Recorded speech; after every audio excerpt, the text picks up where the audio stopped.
Nós vamos dar continuidade essa noite à temática da idolatria.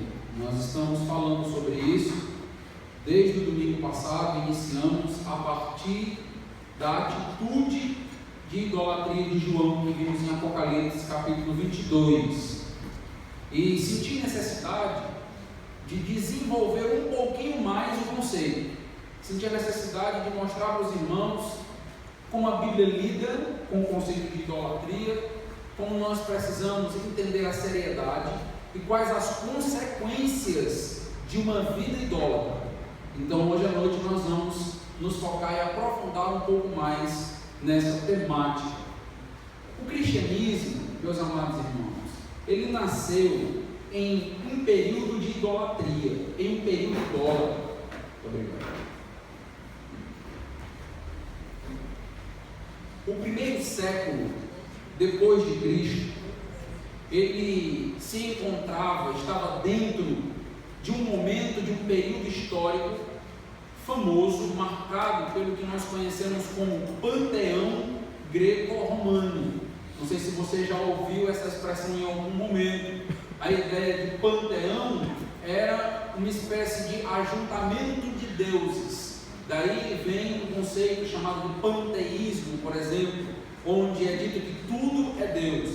Eles tinham uma espécie de coleção de deuses. Esta é a ideia que o primeiro século e alguns momentos anteriores nos passaram. Muitos deuses eram adorados. Você já deve ter ouvido falar, já deve ter estudado um pouco sobre a mitologia grega. Zeus, por exemplo, é o Deus supremo, é o Deus acima de todos os outros deuses. Apolo é o Deus da luz, é o Deus da poesia, é o Deus da música, dentro daquele contexto grego. Atena, a deusa da sabedoria. Daí vem a cidade de Atenas, onde Paulo estava ali discutindo no Areópago. Então uma discussão bem racionalista, se pudermos usar essa linguagem. Não era a linguagem da época, mas era um apelo à razão. Nós temos Afrodite, deusa do amor, deusa da beleza, e Poseidon, deus do mar.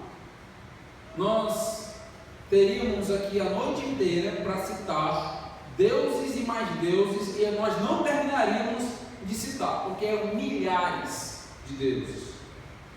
Timothy Keller, no livro Deuses Falsos, ele compara o nosso contexto atual com a realidade antiga, e ele traz aqui algumas informações interessantes e um alerta. Ele diz o seguinte: nossa sociedade não é fundamentalmente diferente dessas antigas culturas. Cada uma delas é dominada por seu próprio conjunto de deuses, de ídolos. Cada um tem seu sacerdócio, seus totens e seus rituais. Cada uma delas tem seus templos, sejam eles torres empresariais, spas, academias, estúdios ou estádios de futebol, onde os sacrifícios têm de ser feitos para que as bênçãos da boa vida sejam obtidas e os desastres sejam evitados. Quais são os deuses da beleza, do poder, dinheiro e do sucesso, senão os que assumiram proporções míticas em nossa vida individual e em nossa sociedade? Podemos até não nos ajoelhar fisicamente diante da estátua de Afrodite, mas inúmeras jovens de hoje são levadas à depressão e a disfunções alimentares por uma preocupação obsessiva à sua imagem. Podemos não queimar incenso a Ártemis, mas quando o dinheiro e a carreira são elevadas a proporções cósmicas, realizamos algo como um verdadeiro sacrifício de crianças, negligenciando a família e a comunidade para conquistar um lugar mais elevado no mundo empresarial e angariar mais riquezas e prestígio. O que Tim Keller nos exorta é que os ídolos não desapareceram, eles apenas mudaram de nome. Há uma espécie de dinamismo dentro da idolatria. Antigos deuses reaparecem agora de uma outra forma, com outros nomes. Houve uma espécie de adaptação dos ídolos à nossa realidade, mas os ídolos continuam vigentes, mas muitas das vezes passam imperceptíveis. Paul Washer, um pregador famoso da atualidade, afirmou que até mesmo as expressões religiosas que encontramos dentro de um templo evangélico podem ser resultado de idolatria. Muito interessante e preocupante esse alerta. Expressões religiosas que estão dentro de uma igreja e de um templo evangélico podem não passar de frutos de idolatria dentro do coração das pessoas. Poste, com suas frases polêmicas e fortes, frases de efeito, afirma o seguinte: a idolatria é mais praticada aos domingos que qualquer outro dia da semana. As pessoas estão idolatrando, achando que estão cultuando a Deus. A idolatria não é apenas um artefato restrito ao coração, não é apenas um produto do nosso coração. A idolatria, ela acaba evidenciando uma ignorância sobre Deus.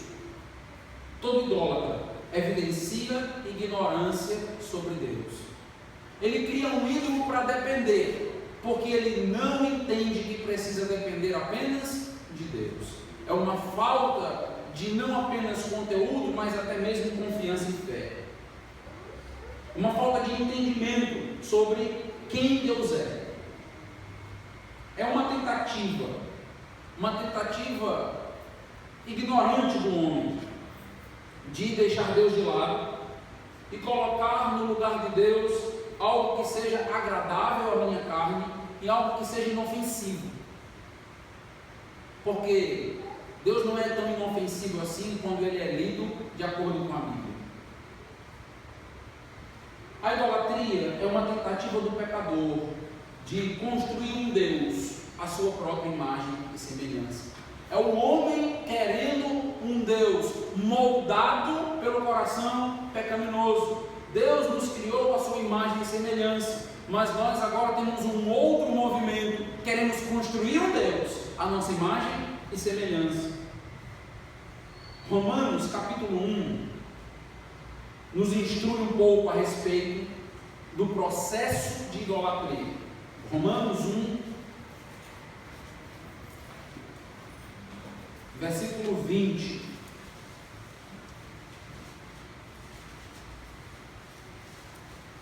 Livro de Romanos, capítulo 1, a partir do versículo 20.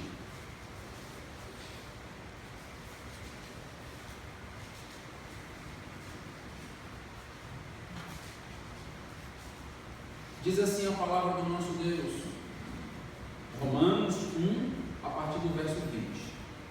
Porque os atributos invisíveis de Deus, assim o seu eterno poder, como também a sua própria divindade, claramente se reconhecem desde o princípio do mundo, sendo percebidos por meio das coisas que foram criadas.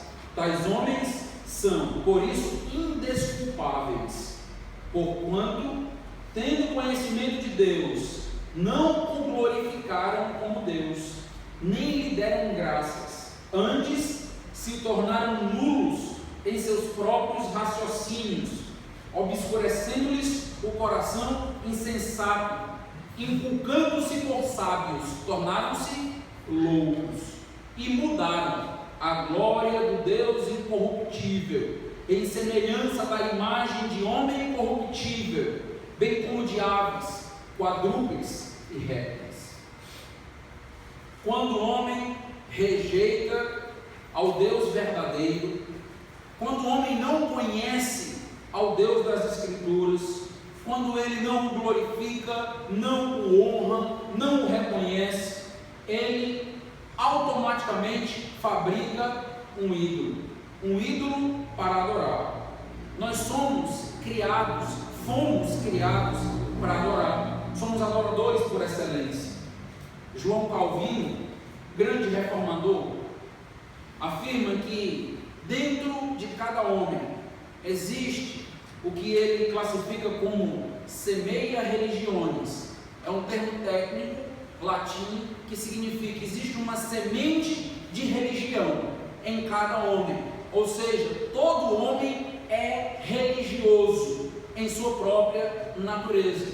E quando nós não nos voltamos para Deus, nós criamos a nossa própria religião para satisfazer o anseio que nós temos por religião. Tem um outro termo técnico que se usa para falar a respeito deste anseio por espiritualidade, e este termo é sensus divinatis. Todo homem tem um senso do divino, todo homem almeja por algo além dele, almeja por algo transcendente, que está além de mim mesmo. E isto é o que explica as inúmeras religiões que nós temos hoje no mundo. Uma tentativa humana de preencher esse senso de divindade que existe em cada um sentido de divindade em cada um. Os adoradores, quando não se voltam para Deus, criam ídolos, porque nós necessitamos adorar a Deus. Eu poderia falar muito aqui sobre o período iluminista, Revolução Industrial, a partir do século XVIII, onde há um grande brado sobre a morte de Deus. Deus morreu, não há mais necessidade de Deus. Só esqueceram de avisar isso para os homens, porque os homens continuaram tendo a necessidade de Deus. Você levanta um grande filósofo com uma ideia fabulosa de que Deus não existe mais. Em outras palavras, nós não necessitamos mais de Deus para ser felizes. Não necessitamos mais de Deus para estipular moralidade, para estipular ética.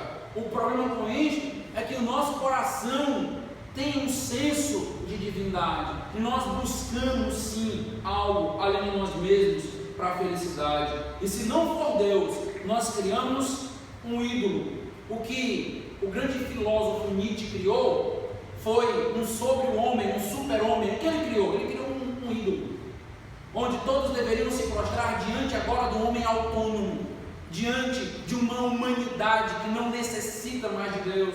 Ele criou um ídolo. Nietzsche era religioso e idólatra. Para que nós adoremos a Deus, nós precisamos conhecer a Deus. Nós precisamos entender um pouco a respeito deste Deus e da revelação dele. Paul Washer afirma o seguinte: muitas pessoas não conhecem os fatos bíblicos sobre Deus, não conhecem Deus à luz da Bíblia, e na ausência deste conhecimento bíblico, elas fazem Deus a sua própria imagem e adoram o Deus confeccionado. Acabam adorando uma imagem deturpada de Deus, por não conhecer o verdadeiro Deus. Sabe o que é mais interessante? É que quando as pessoas leem sobre Deus na Bíblia, muitas das vezes acabam até assustadas e assombradas com esse Deus. Eu estou falando de crentes.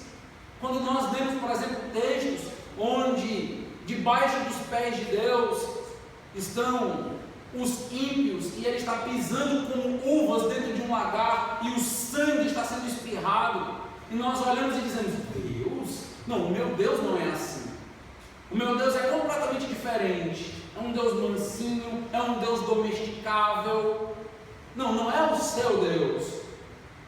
Você não precisa adorar o seu Deus. Adorando ao seu Deus, você está adorando um ídolo. Você precisa adorar o Deus da Bíblia, como ele se revela. Por mais que em alguns momentos isso traga um grande choque ao teu entendimento, como eu posso conciliar um Deus desta forma? Você não vai conciliar, porque Deus não necessita da nossa reconciliação, do nosso entendimento. Deus deseja a nossa adoração, que nós nos prostremos diante daquele que está muito além do que o homem pode imaginar. Por que os homens criam ídolos? Porque os homens querem domesticar a Deus. Quando eu crio um ídolo, de madeira, de gesso, eu coloco na minha parede, eu coloco exatamente ele onde eu quero, e eu tiro ele de lá exatamente na hora que eu quiser. E se eu achar que não é mais cômodo ele ficar na sala, eu coloco ele na cozinha. E se eu quiser tirar ele da cozinha, eu coloco ele no meu quarto. E se eu quiser tirar ele do meu quarto, eu boto ele no meu carro. E eu estou no comando. E o ser humano tem a necessidade, por causa da sua natureza pecaminosa, de dominar até mesmo Deus. Por isso criamos ídolos, porque queremos deuses que sejam dominados pelo homem. Esses ídolos são mudos, eles não podem falar, e quanto menos Deus falar, melhor para o pecador, porque quando Deus fala para o pecador, ele afronta, ele choca, ele evidencia pecado. Então eu crio um ídolo mudo, e ele não fala, e eu estou diante dele, eu falo o que eu quiser, mas ele nunca fala. Então nós nunca nos chocamos com ele. Não é um Deus que gera crises em nós, não é um Deus que nos ofende, não é um Deus que ataca o nosso ego. Por quê? Porque ele não fala. Nós iremos notar que o pior resultado de uma idolatria é que, com o passar dos anos, nós nos tornamos exatamente como os nossos ídolos. A Bíblia vai mostrar que nós nos tornamos cegos, nós nos tornamos surdos para Deus, porque a idolatria nos assemelha àquele que nós adoramos. Meus irmãos, muitas teologias que nós encontramos hoje, que nós encontramos na atualidade nas igrejas, é resultado de idolatria. Como assim, pastor? É uma sistematização de um pensamento idólatra. Por exemplo, como será que deve ser o Deus de alguém que ama o dinheiro?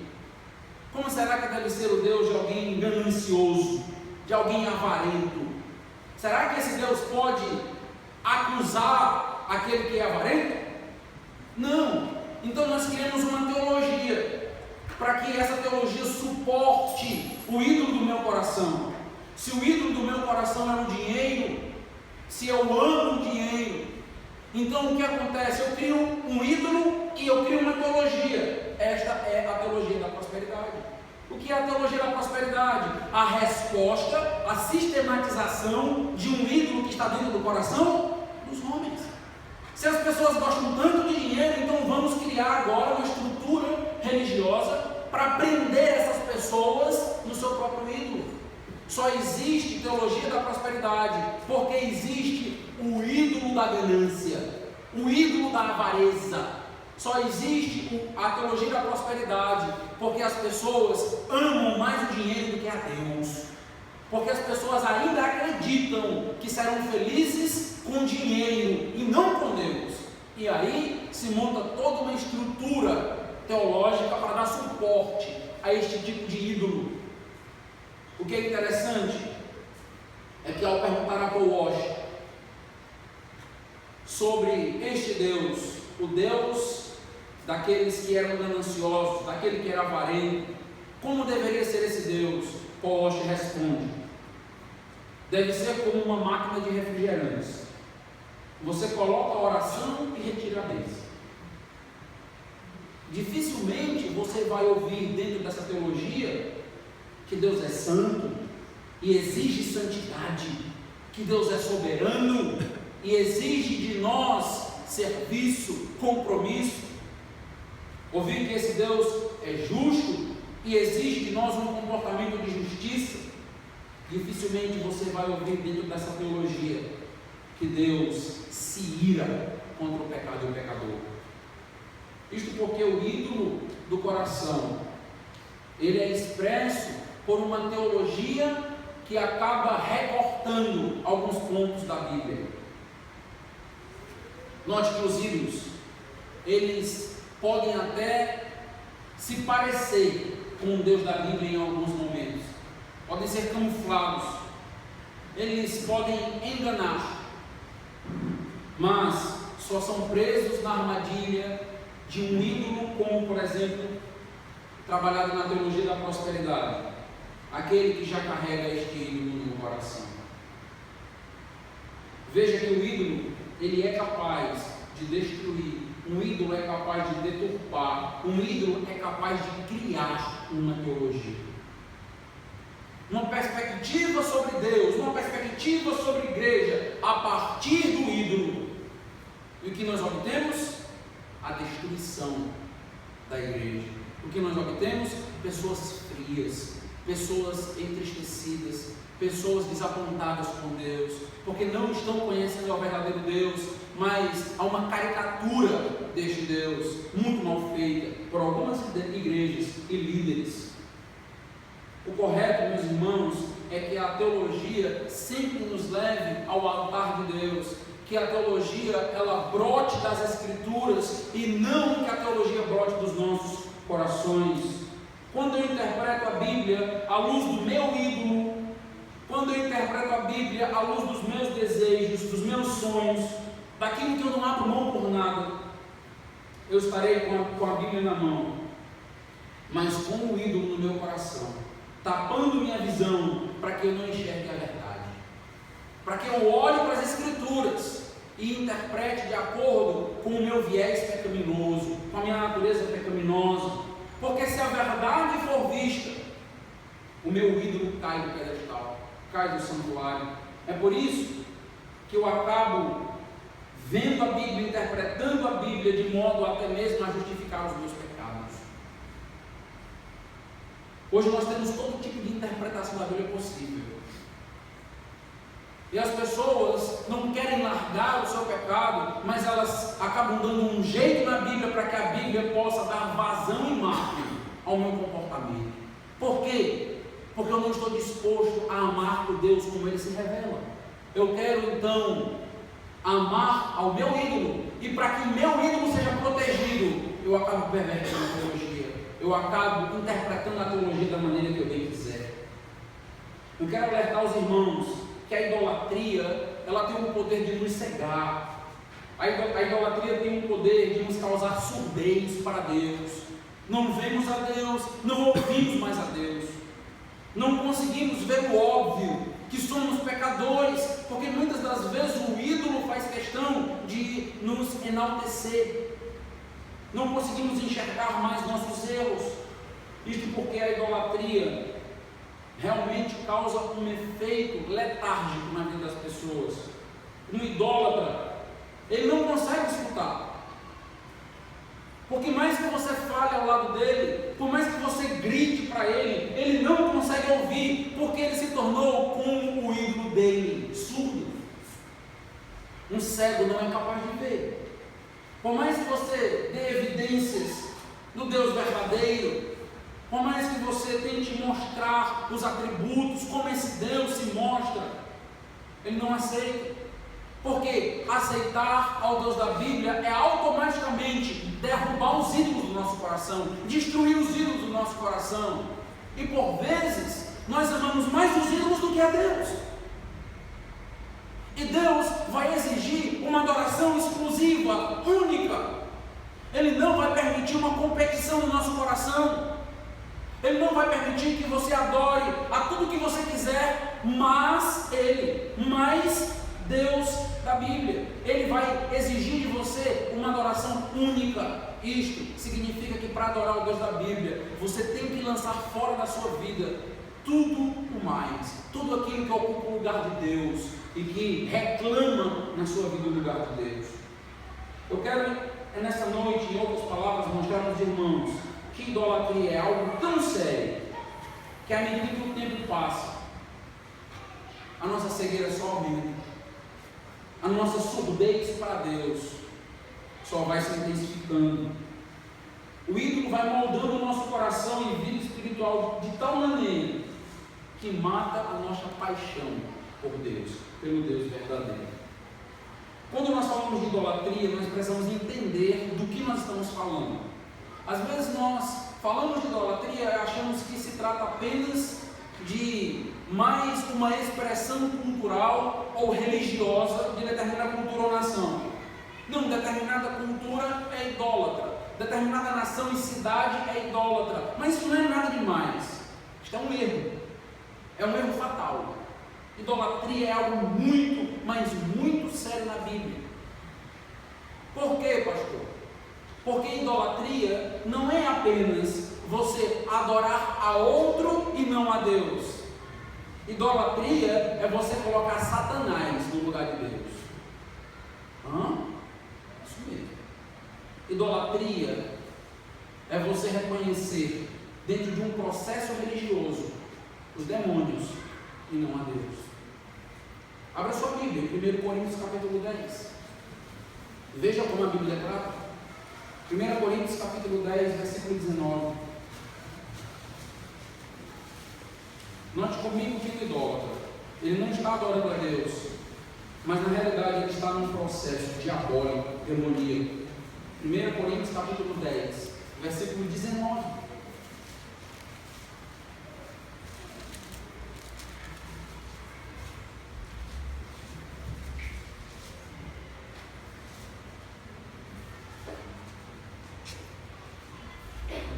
Que digo, pois, que o sacrificado ao ídolo é alguma coisa? Ou que o próprio ídolo tem algum valor? Antes, digo que as coisas que eles sacrificaram é a demônios que as sacrificaram e não a Deus. E eu não quero que vos torneis associados aos demônios. O que esse texto nos ensina? Qual é a placa de aviso que esse texto nos traz? Que idolatria não é algo inofensivo, que idolatria não é algo banal, não é algo sem importância.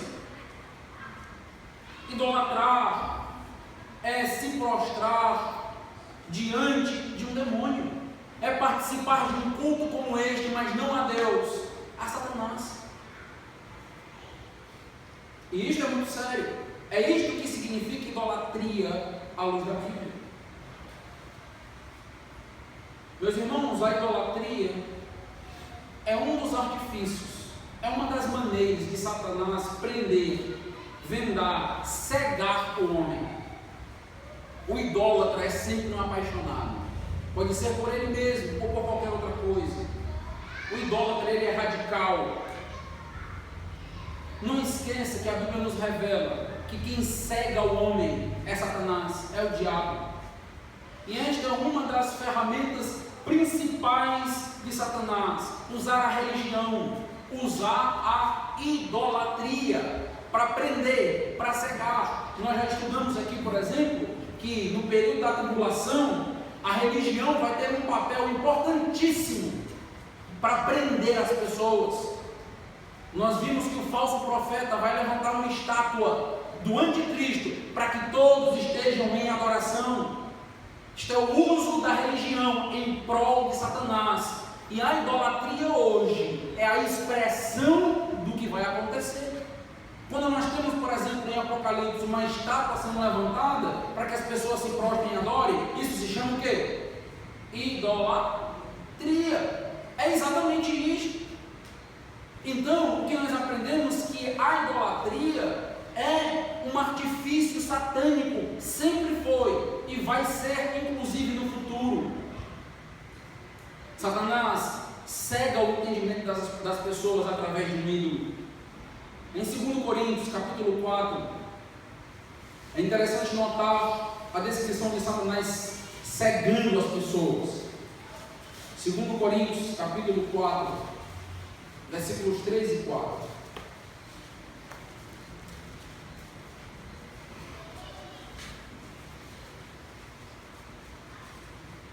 Mas se o nosso evangelho ainda está encoberto, é para os que se perdem que está encoberto, nos quais o Deus deste século, interessante aqui, Deus desse século, né?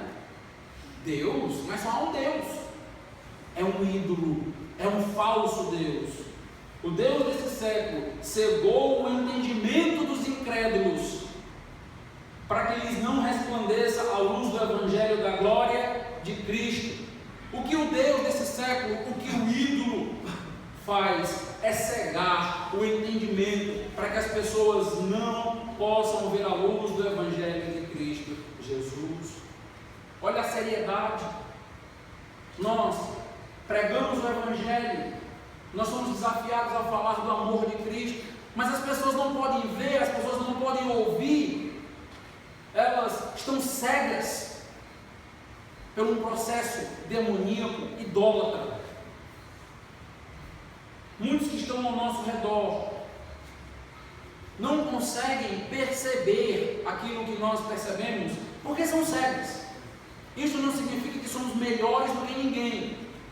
Significa apenas que o Espírito Santo, através do ministério da iluminação, já falei aqui para a igreja do ministério do holofote, onde o Espírito Santo aponta para Cristo, nos deu visão, e agora nós conseguimos enxergar que também éramos escravos, também éramos idólatras. As pessoas ao nosso redor estão adorando a demônios, disfarçados de imagens de gesso e de madeira, e acham que estão adorando a Deus, enganadas, cegas. São prisioneiros de Satanás, marionetes. A idolatria é o reclamar de um ídolo para que eu possa viver de acordo com as suas regras e com a sua vontade. Viver para Deus é viver para a glória de Deus, fazendo a vontade de Deus. Ser idólatra é viver para o ídolo, fazer a vontade do ídolo. Efésios 2 nos diz isso. Efésios 2, versículos 1 e 2. Olha o que é dito.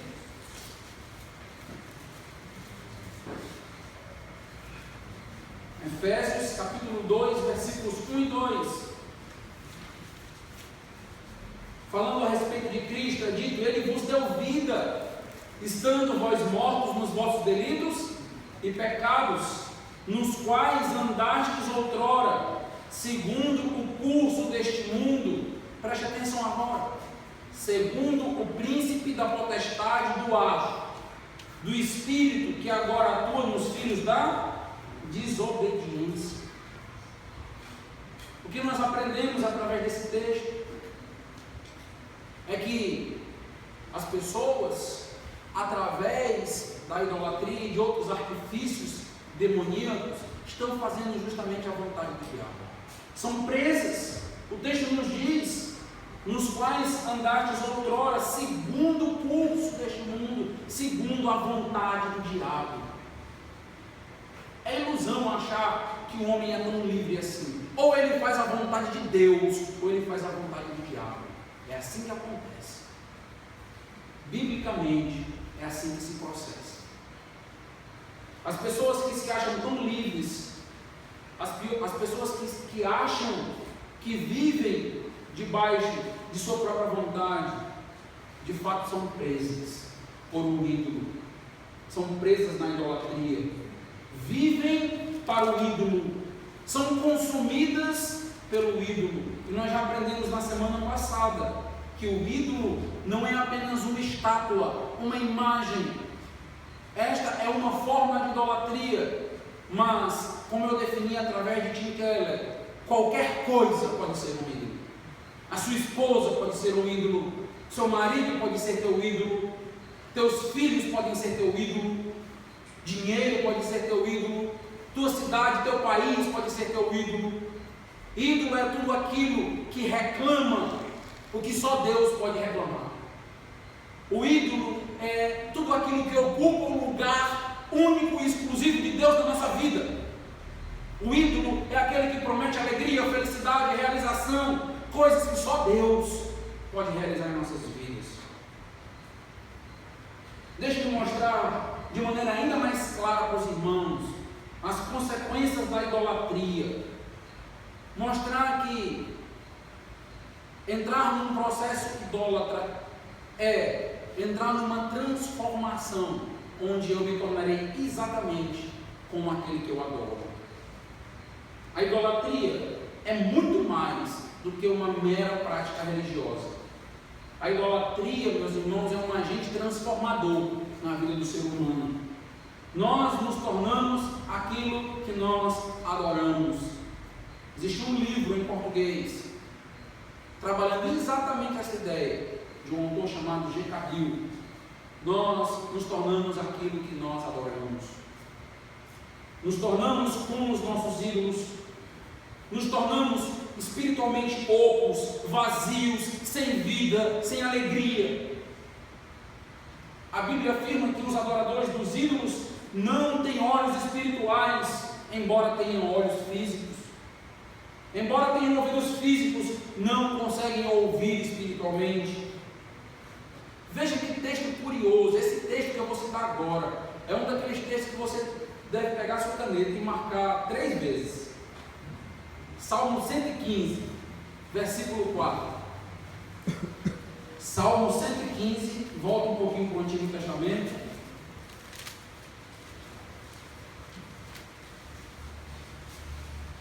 Versículo 4.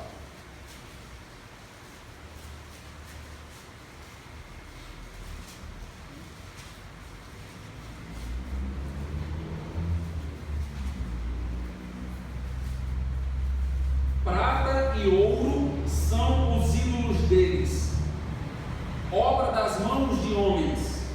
Tem boca e não falam, tem olhos e não veem, tem ouvidos e não ouvem, tem nariz e não cheiram, suas mãos não apalpam, seus pés não andam, som nenhum lhe sai da garganta.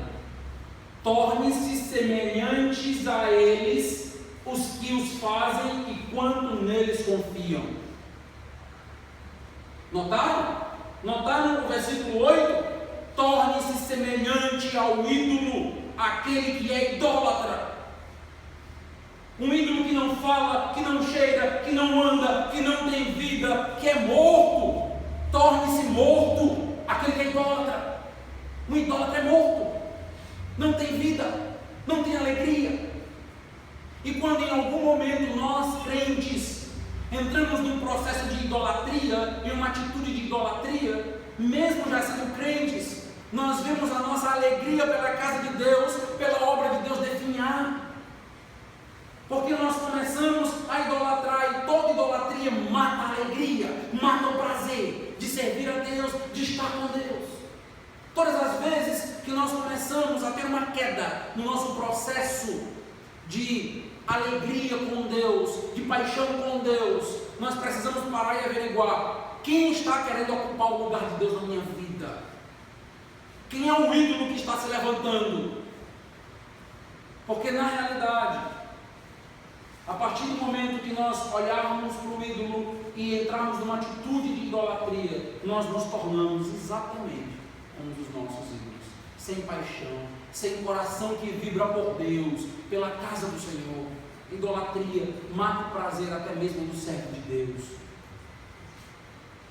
Quantas pessoas, por conta de problemas, dificuldades na vida, saúde, falta de dinheiro, não conseguem ser alegres no Senhor, não conseguem ter prazer em Deus. E o que é isso? O problema está em Deus? E onde está o problema? O problema está em depositarmos nestas coisas aquilo que deveríamos depositar somente em Deus. E aí nós morremos espiritualmente, morremos, definhamos. Veja Jeremias capítulo 2, versículo 5. Existem muitas passagens em Jeremias e Ezequiel que poderiam ser citadas. Quero só que você note esse processo aqui. Jeremias 2, versículo 5.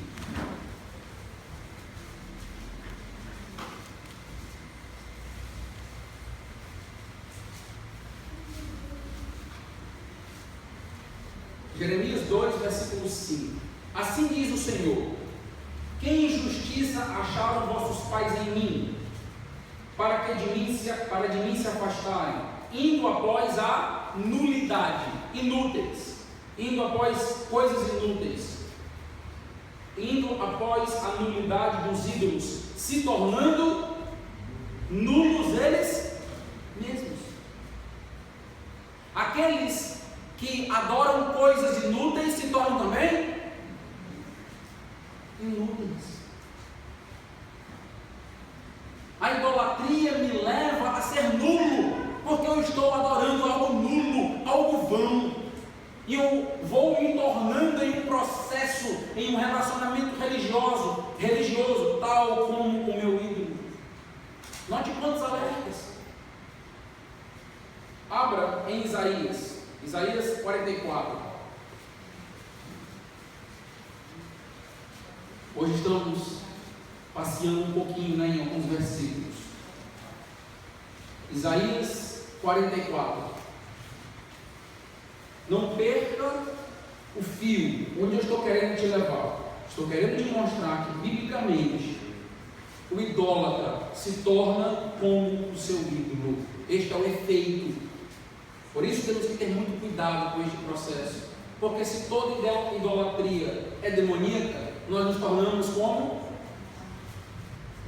os demônios. Nós nos tornamos como Satanás quando entramos num processo de idolatria. Isaías 44, a partir do versículo 8. Nota comigo. Isaías 44, versículo 8. Não vos assombreis, nem temais. Acaso, desde aquele tempo, não vos fiz ouvir, não vos anunciei? Vós sois as minhas testemunhas. Há outro Deus além de mim? Não há outra rocha que eu conheça. Todos os artífices de imagens de escultura são nada, e as suas coisas preferidas são de nenhum preste. Eles mesmos são testemunhas de que elas não veem, nem entendem, para que eles sejam confundidos. Quem formaria um Deus, ou fundiria uma imagem de escultura, que é de nenhum preste? Eis que todos os seus seguidores ficariam confundidos, pois os mesmos artífices não passam de homens. Ajunte-se todos e se apresentem, espantem-se e sejam a uma envergonhados. O ferreiro faz o machado, trabalha nas brasas, forma um ídolo a martelo e forja-o com a força do seu braço. Ele tem fome e a sua força falta, não bebe água e desfalece. O artífice em madeira estende o cordel e com o lápis esboça uma imagem, alisa com plaina, marca com um compasso e faz a semelhança e beleza de um homem que possa morar em uma casa. Um homem corta para si cedros, toma um cipreste ou um carvalho, fazendo escolha entre as árvores do bosque, planta um pinheiro e a chuva o faz crescer. Tais árvores servem ao homem para queimar. Com parte de sua madeira se aquenta e coze o pão. E também faz um Deus e se prostra diante dele. Esculpe uma imagem e se ajoelha diante dela. Metade queima no fogo e com ela coze a carne para comer. Assa e farta-se. Também se aquenta e diz: já me aguento, contemplo a luz. Então do resto faz um Deus, uma imagem de escultura, ajoelha-se diante dela, prostra-se e lhe dirige a sua oração dizendo: livra-me, porque tu és o meu Deus. Versículo 18. Nada sabem, nem entendem, porque se lhes grudaram os olhos, para que não vejam, e o seu coração já não pode entender. Nenhum deles cai em si, já não há conhecimento, nem compreensão para dizer: metade queimei e cozi pão sobre as suas brasas, assei sobre elas carne e a comi. E faria eu do resto abominação? Ajoelhar-me-ia eu diante de um pedaço de árvore? Tal homem se apacenta de cinza, o seu coração enganado o iludiu, de maneira que não pode livrar sua alma, nem dizer: não é mentira aquilo em que confio. Nota, nós temos nesse texto todo um processo para se criar um ídolo, todo um processo para se criar um Deus, e um certo senso de humor até, de Deus aqui. Com uma parte você usa para comer, com outra parte cria um Deus. Que Deus é este que você está adorando, idolatrando? Deus está zombando aqui dos artífices. Deus está zombando aqui de homens que fazem um Deus, mas têm fome e precisam se alimentar. O que é interessante é o versículo 18, quando diz: não sabem, nem entendem, porque se lhes grudaram os olhos, para que não vejam, e o seu coração já não pode entender. Os ídolos são cegos, não podem ver, não podem ouvir, não têm um coração que palpita, e os idólatras se tornam exatamente iguais, com os olhos fechados. A idolatria é um processo de transformação, onde o homem vai afundando passo a passo, onde a mente do homem vai sendo presa, onde o coração vai sendo cativo, onde ele dá passos largos para uma idolatria cada vez mais ferrenha e radical, porque se tornou tão cego e sem vida como o seu ídolo. Um idólatra é semelhante ao seu ídolo. Deus fez o homem para ser a sua imagem e semelhança. Fomos criados para ser como Deus, para nos assemelharmos a Deus, mas o processo de idolatria vai na mão contrária. O processo de idolatria nos torna semelhantes ao ídolo e não a Deus, nos desvia de Deus. G. Cabil afirma em seu livro, intitulado Você se torna aquilo que adora, que a razão desta expressão: tem ouvidos, mas não ouvem, tem olhos, mas não veem, que se repete na Bíblia várias vezes, já notou? É uma expressão repetitiva, ela se repete muitas vezes: tem olhos, mas não veem, tem ouvidos, mas não ouvem. Ele afirma que essa expressão é resultado do pecado de idolatria.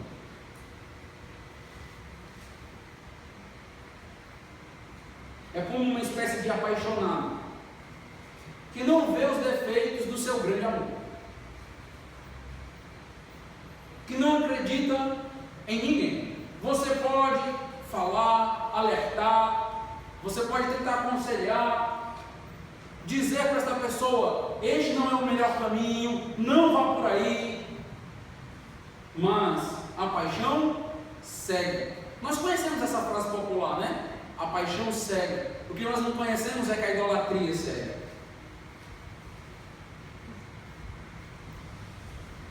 O apaixonado acha que todos estão errados, mas o seu amor,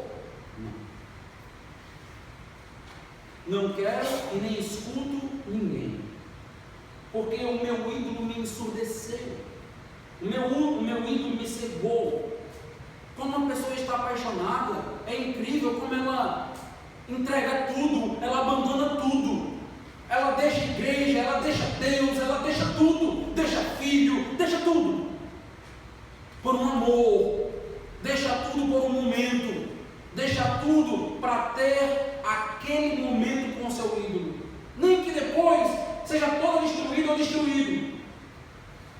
Mas a idolatria cega a tal ponto que me leva para longe de Deus. É assim que um idólatra se comporta também diante do Evangelho. Ele pode até ouvir você pregando o Evangelho, mas ele não escuta o Evangelho. Ele não tem interesse em entender o Evangelho. Tem muitas pessoas que frequentam igrejas domingo após domingo, sentam nos bancos da igreja, escutam o pastor, mas não escutam o pastor. Anos de pregação a fio, anos, 10, 15, 20, 30 anos ouvindo a mensagem, do mesmo jeito que estava, continua, não escuta. Tem ouvidos, mas não ouve. Tem olhos, mas não enxerga, porque é idólatra de si mesmo ou de qualquer outra coisa, e não aceita que o seu ídolo seja atacado por nada e por ninguém. E sabe de uma coisa? Se você continuar tentando atacar o meu ídolo, eu fico contra você também, e me coloco contra você, porque eu não aceito ninguém se levantar contra o meu ídolo. É assim que o idólatra se comporta, é assim que o idólatra vive. Eu gostaria de mostrar para os amados irmãos, estou caminhando agora para fechar aqui a conclusão da mensagem, que todo esse processo de idolatria, ele se chegou a Cristo. E o próprio Senhor Jesus Cristo vai citar um texto do Antigo Testamento exatamente para mostrar que Jesus estava pregando o Evangelho, Jesus estava falando, mas eles não queriam ouvir. E Jesus então resolve falar por parábolas. Abra aí em Mateus, capítulo 13, versículo 10. Interessante entender um pouquinho aqui esse texto. Mateus capítulo 13, versículo 10.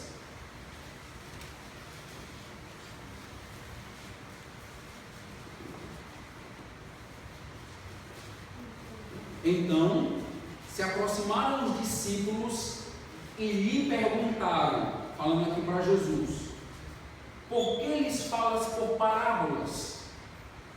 Ao que responder: porque a vós outros é dado conhecer os mistérios do reino dos céus, mas aqueles que não lhes é isso, concedido. Pois ao que tem se lhe dará, e terá em abundância, mas ao que não tem, até o que tem lhe será tirado. Por isso lhes falo por parábolas, porque vendo não veem, e ouvindo não ouvem, nem entendem, de sorte que nele se cumpre a profecia de Isaías. Olha aí Isaías sendo citado, Isaías capítulo 6. Ouvireis com os ouvidos e de nenhum modo entendereis, vereis com os olhos e de nenhum modo percebereis, porque o coração deste povo está endurecido, de mau grado ouviram com os ouvidos e fecharam os olhos, para não suceder que vejam com os olhos, ouçam com os ouvidos, entendam com o coração, se convertam e sejam por mim curados. Você já se perguntou alguma vez por que Jesus falava por parábolas? Você já tentou entender essa estrutura literária alguma vez? As parábolas. Existem várias parábolas, né, nos evangelhos.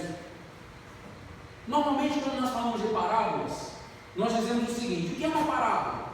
A parábola, ela é uma história que facilita o aprendizado. Então eu conto uma história para facilitar uma verdade espiritual. Esta é uma parte da história. A parábola tem esta função em alguns momentos. Em outros momentos, a parábola é um mistério. Jesus falava em parábolas. Para quê? Para que aqueles que tinham olhos não vissem, aqueles que tinham ouvido não ouvissem. Jesus está querendo aqui facilitar? Aqui é um processo de aprendizagem? Não. O que Jesus está fazendo aqui? Jesus não perdeu tempo com quem não queria ouvir. O que o texto nos diz é muito claro. O que o texto vai nos dizer aqui é que eles estavam com um coração endurecido, de mau grado eles ouviam, eles não queriam ouvir, eles não queriam entender. Então Jesus contava uma parábola, eles não entendiam nada e também não perguntavam nada. E Jesus ia embora. Os discípulos de Jesus sempre procuravam Jesus depois e faziam o quê? Perguntavam. Isso mostra que eles tinham interesse, eram crentes. Os outros estavam surdos para Jesus. Jesus ensinava e era a mesma coisa que não está ouvindo nada. E eles não entendiam e nem queriam entender. Surdos, cegos. E Jesus diz: surdos e cegos para condenação. Surdos e cegos para condenação. Esta expressão utilizada por Jesus: tem olhos, mas não veem, tem ouvidos, mas não ouvem, é a marca do Antigo Testamento para o processo de idolatria.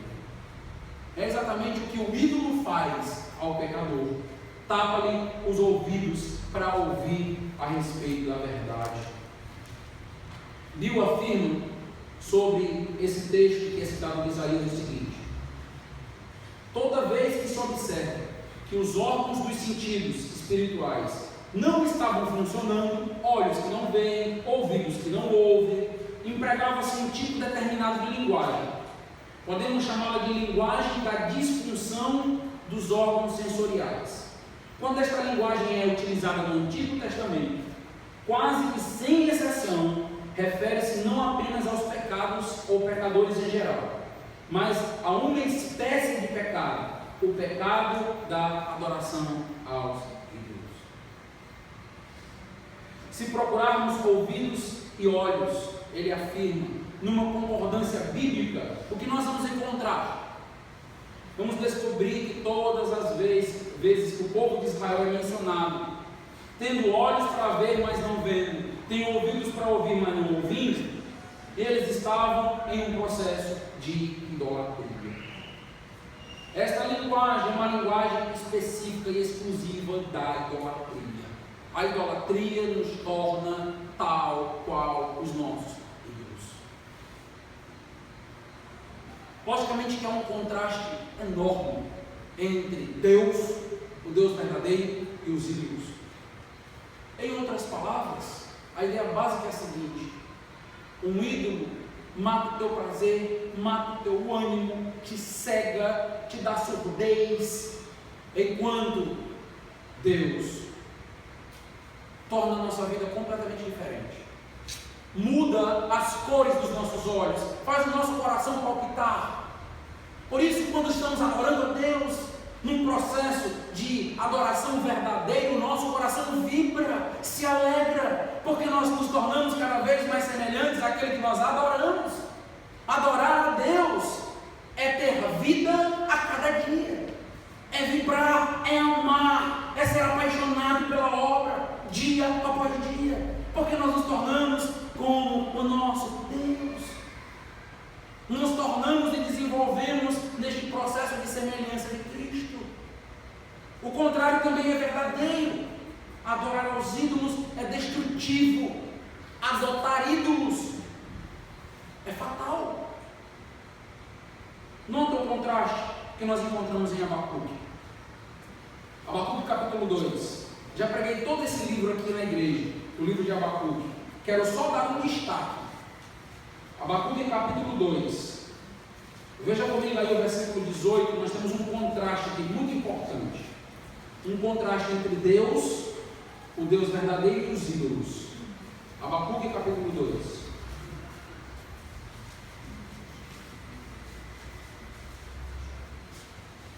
Versículo 18.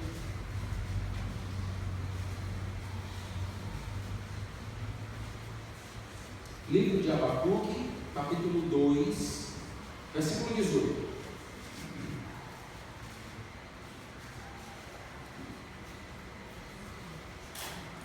Que aproveita o ídolo, visto que o seu artífice o esculpiu, e a imagem de fundição mestra de mentiras, para que o artífice confie na obra, fazendo ídolos mudos.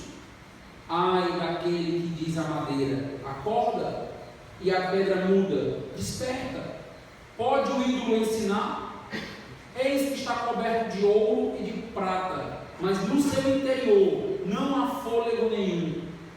O Senhor, porém, está no seu santo templo, cale-se diante dele toda a terra.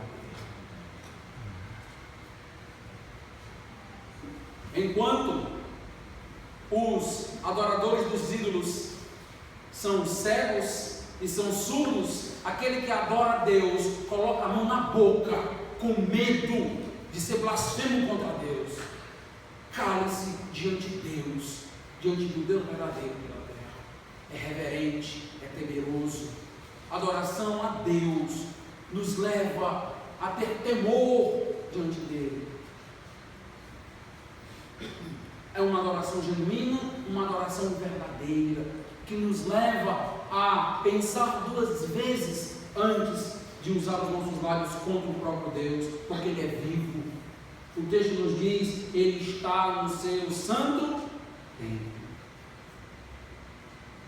Nós poderíamos ainda citar muitos textos, é um tema riquíssimo. Quero citar 2 textos e encerrar. Salmo 94, versículo 6. Mais um contraste aqui. E agora, um contraste falando sobre os olhos de Deus, do Deus verdadeiro, sobre os ouvidos do Deus verdadeiro. Enquanto os ídolos não ouvem, os olhos dos ídolos não enxergam, olha Deus, Salmo 94, versículo 6.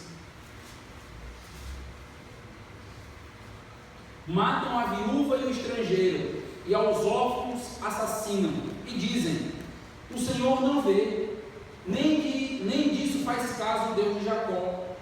Atendei, ó estúpidos, entre o povo, e vós insensatos, quando sereis prudentes? O que fez o ouvido, acaso não ouvirá? E o que formou os olhos, será que não enxerga? Porventura, quem repreende as nações não há de punir? Aquele que aos homens dá conhecimento não tem sabedoria? O Senhor conhece os pensamentos do homem, que são pensamentos humanos. Os olhos do Senhor enxergam. Os ouvidos do Senhor, tudo ouve. Ouve o nosso clamor, ouve a nossa súplica. Os olhos do Senhor nos acompanham em todo momento. Nós temos um contraste na Bíblia muito forte e marcante. Ídolos mortos, ídolos que são guiados, levados, ídolos cegos, surdos, que geram pessoas à semelhança desses ídolos. E nós temos um Deus que enxerga, nós temos um Deus que escuta, nós temos um Deus vivo, que está no santuário, e que todos aqueles que nascem deste Deus também têm vida e vida em abundância. Quero encerrar com um texto de Mateus, aquele mesmo texto que falava das parábolas que nós acabamos de ler, mas eu não li o finalzinho para deixar para agora. Mateus 13, versículo 16 e 17.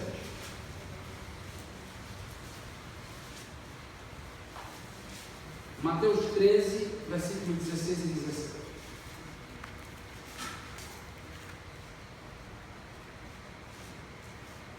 Qual é a primeira palavra que tem no versículo 16? Bem-aventurados, felizes, bem-aventurado, porém, os vossos olhos, porque veem, e os vossos ouvidos, porque ouvem. Pois em verdade vos digo que muitos profetas e justos desejaram ver o que vedes e não viram, e ouvir o que ouvis e não ouviram. Ouvir e ver a Jesus era o privilégio daqueles apóstolos.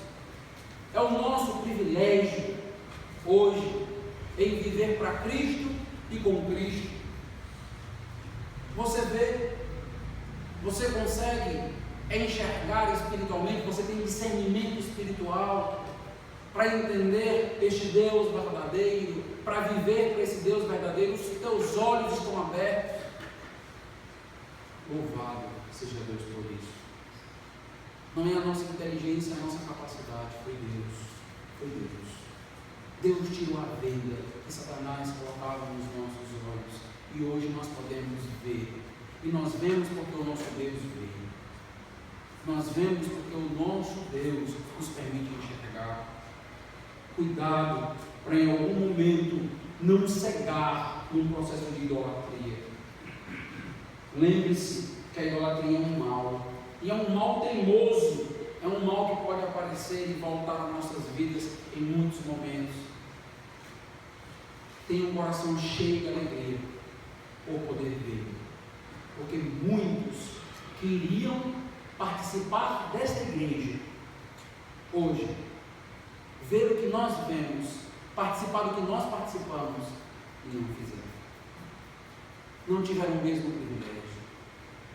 Nós vemos. E por vermos, por ouvirmos, nos tornamos cada vez mais semelhantes a Cristo. O melhor e maior elogio que alguém pode fazer para você é: eu vi Cristo em ti. Eu vi Cristo em você. Porque você é um adorador de Deus. E por ser adorador dele, você é semelhante. Que essa seja a nossa meta. Que esse seja o nosso grande alvo. E que a idolatria nunca nos alcance, nos prenda e nos leve para longe do nosso Deus. Vamos orar. Deus amado, Deus Todo-Poderoso, quão rica é a tua palavra. Uma palavra, Deus, com tantos detalhes detalhes que muitas vezes nem percebemos, mas que são descortinados pelo Teu Espírito Santo diante de nós. Nós queremos te pedir, ó Deus, que liberte esta cidade da idolatria. Ontem foi aniversário de Juazeiro do Norte. E, ó Deus amado, sabemos que essa cidade precisa ser liberta. Nós estamos aqui, Senhor, para ser usados. Estamos aqui para ser instrumentos do Senhor, porque temos um coração, temos olhos e ouvidos para fazer a Tua obra. Ó Deus, nos leva àqueles que o Senhor quer abrir os olhos, aqueles que o Senhor quer despertar para a obra, para a vida, para a salvação. Não nos deixe, ó Deus, presos a ídolos. Não deixe nossos familiares presos à idolatria. Amigos que tanto prezamos, liberta-os. Porque a idolatria é algo muito sério. A idolatria, ó Deus, não é prejudicial apenas no momento.